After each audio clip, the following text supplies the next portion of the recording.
I say chase your dreams, man. Do that thing, man, that keeps you up at night. That thing that bothers you, man, that makes you trip. You can't quit thinking about it. You always, that thing, man, that you wake up in the middle of the night, you got a new idea. That's what you got to chase. Because anything else, it's going to disappoint you. You're going to forever be sad, man. If you don't chase that dream, I used to spend the night in hotel parking lots.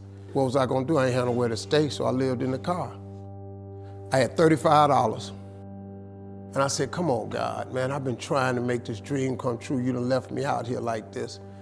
And I was crying so hard that he just said, I didn't like hear a voice or nothing, but he spoke to me. And however, he said, if you get up, I'm gonna take you places you ain't never been.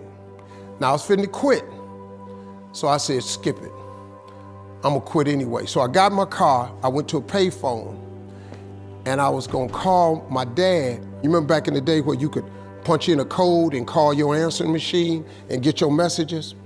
So I called and I punched in the code and it said, doop.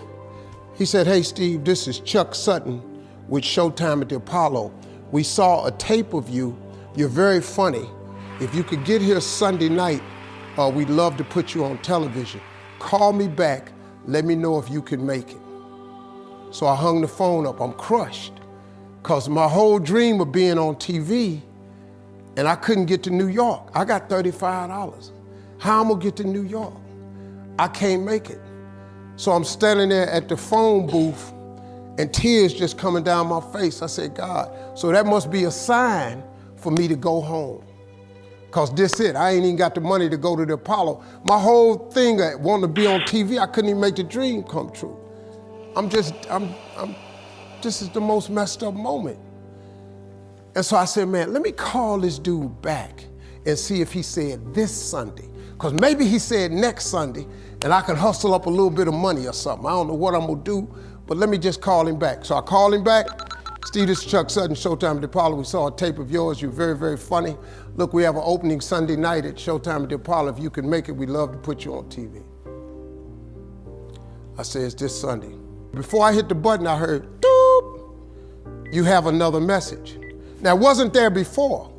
So I punched my code in. I listened to the second message. It said, Steve Harvey, this is Tom Sobel from the Comedy Caravan. This was a Thursday.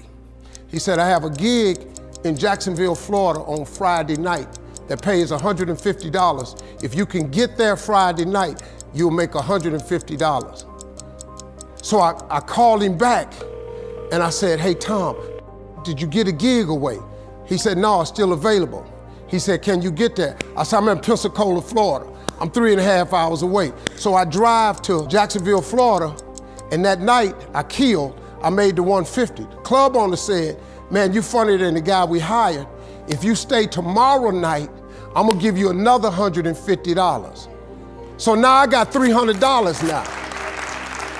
So I get on the phone, I call Chuck Sutton. I say, hey man, is the gig still available at Showtime at the Apollo? He said, yeah, we got one opening left. I said, I'll be there. So I called Eastern Airlines, who used to be open back then. They had a special for $99 going from Jacksonville, Florida to New York round trip. So I parked my car at the airport. I got it.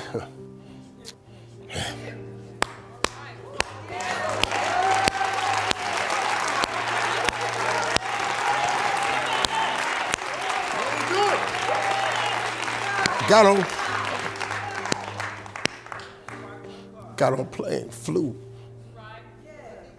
Everything I had was in 2 bags. Got to the Apollo. I said, hey man, I'm here.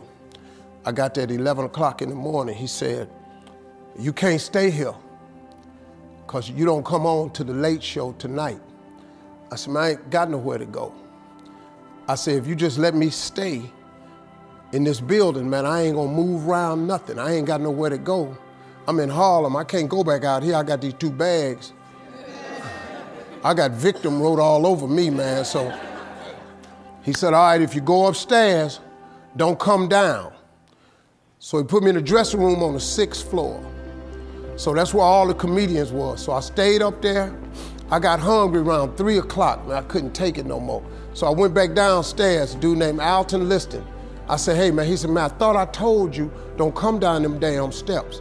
I said, hey man, I'm just hungry, man. I said, let me go to that KFC I saw on the corner, just let me get some chicken. I'll come right back.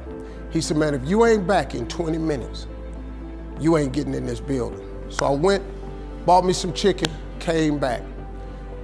So the comedians started coming in the building. They started coming up on the 6th floor. So I meet this guy named D.L. Hughley. I introduced myself, he introduced himself. I'm sitting there, another guy come in named Dwayne Johnson. Then this other dude walked in named Jamie Foxx. And I introduced myself. We don't know each other, ain't none of us famous. It's 1991, man. They gave everybody the lineup. I was on the last show of the night. I don't go on to 11 at night. I done had this 4 pieces of chicken. I'm starving, man. That chicken done wore off. I'm nervous, man. I'm about to throw up. D.L. Hughley went downstairs. D.L. Hughley got booed off. Dwayne Johnson got booed off. Jamie Foxx went down there and got booed. They booed Jamie, then Jamie started singing. And then they started clapping. And Jamie had their ass, then he went back to them jokes, and they got his ass. So I'm walking down the steps and I see Jamie sitting on the steps. I said, hey man, hang in there. He said, man, that ain't never happened to me before, man. This is crazy. This Jamie Foxx, man, one of the most talented people in all of comedy. And now, you don't even know how nervous I am, man. I can't even, my breathing is shot because these dudes been booed. So I walk out, I had wrote this joke. Mike Tyson had got in a fight in Harlem with this heavyweight named Mitch Green. Mike Tyson had hit the dude in the eye in the store. Now he was on the news, his eye was swollen. So the joke I wrote was, they was interviewing Mitch Green and he was telling everybody what happened, but his eye took over the interview. And I wrote this joke that his eye started talking and was just, I tell you what happened. The heavyweight champ's fist is coming towards my face. I just said, Lord, Lord, Lord. And I wrote this whole joke about this dude's eyeball talking. And when the punch came, and all this here, the Apollo, man, they went crazy. They lost their mind. I got a standing ovation, man. I walked off stage, man, just started crying. I couldn't believe it. They paid me. I made $750 for being on TV for one night. I'd never made $750 telling jokes in one night. And so that was my first television appearance. A couple weeks later, Sinbad was the host of the show. He got this job on Different World. And so he quit. And so Mark Curry became the host.